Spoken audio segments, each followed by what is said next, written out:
Another great way to establish or show this relationship between the percentage of values surrounding the mean and the number of standard deviations away from the mean you travel is through the empirical rule. Now, we're going to continue to develop the empirical rule in more detail as we move forward in the semester.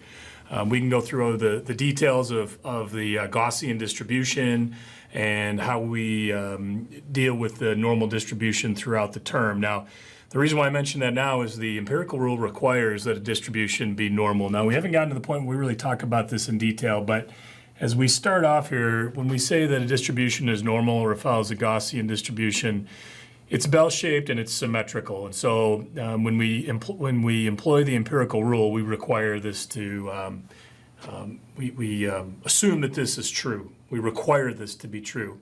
Again, as we develop the concept and we start looking at this throughout the term, we can develop tools that will test whether or not a distribution meets the criterion that is a normal distribution. We're going to introduce continuous probability distributions, which is what a normal distribution is.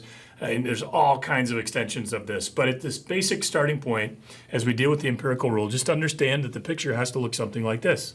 All right. Now, what we find with the empirical rule is the empirical rule states very specifically, it says when we go plus and minus 1 standard deviation away from the mean, it'll get us to approximately 68% of all of my values. All right.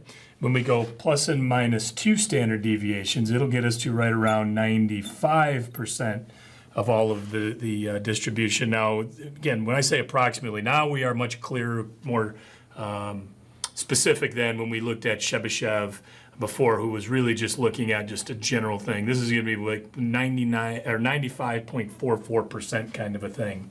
All right, plus and minus 3 standard deviations away from the mean will capture about around 99.7%. So these are very specific values, but I do put the around just so that we know that as we develop these things forward, we can see even more, we can derive even more accuracy in these values. All right, so basically it's pointing out again the same idea as before. The further away we go and the number of standard deviations are away from the mean, right, plus and minus, the greater that percentage of values is, right? So we see as this number goes up, so does that number. All right, so it's a fundamentally important thing. Now, an example I've used for a long time is in one of our GRCC white papers, or one of our white papers that we've deployed as an open resource. And it says, a certain professor was looking to purchase a new pair of skis heading into the winter. His banker spouse was supportive, but was interested in how much said professor intended to spend. The professor said, meh, should be somewhere around $250. This did not satisfy the banker, who requested additional information. The professor went out and did some research and found the mean cost of the skis he was looking for was $275, and the standard deviation was 50. According to the empirical rule, answer the following. So the first one is going to say, for part A, approximately now, right, 68% of all of the values are between what two prices? I should say 68% of all of them, all the values are between what two prices. So if I draw out my little picture here, right, again, the empirical requires it to look something like this. What we're saying now is this percentage in here is 68%. We then need to say, well, how far away am I going to go?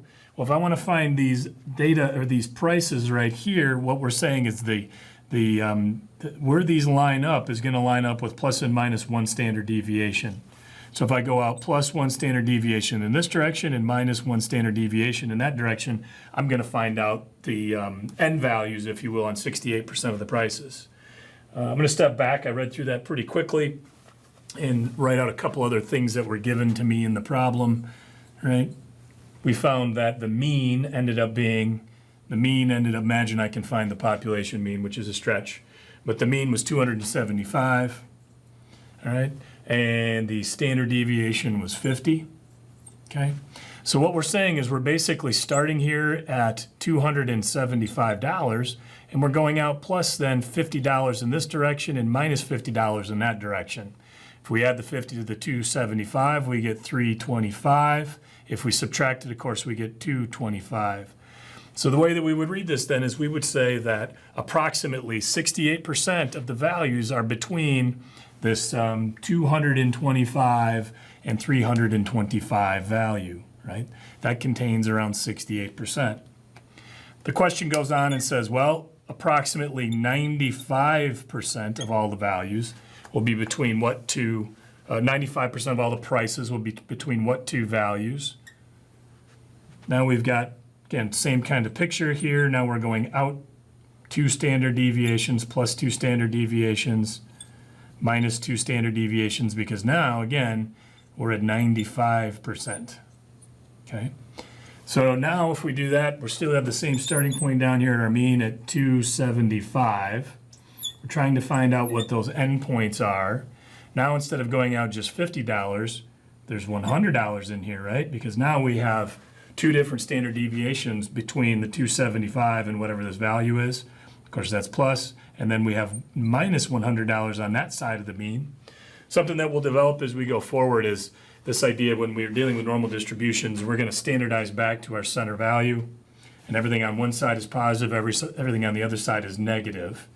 But in this case now we're going in this direction, $100, which gets us to $375. And then if we go $100 in this direction, of course, we're at $175. So now the way that we would read this is 95% of all of our values are contained between $175 and $375. This is an important thing to say too in the real world, in that now we can say, we always have to be careful when we're looking at a mean, right? An average is rarely true. And so we have to be careful when we look at individual values. So if we look at the mean, we want to be careful. The truth exists around that value. There's a distribution of values surrounding that, and it's a very different statement to say 95% of all the values exist between $175 and $375, or if we had used different information, a narrower or a wider dispersion of values, than just saying, hey, on average it's $275. So when we look at the empirical rule, it helps highlight kind of this idea of the percentage of values and how it's linked to the number of standard deviations away from the mean that I am. We will continue to develop this throughout the semester, specifically the empirical rule. It's very precise, and we can document exactly how it's derived. And we'll see this when we get into our normal probability distributions in future areas of study.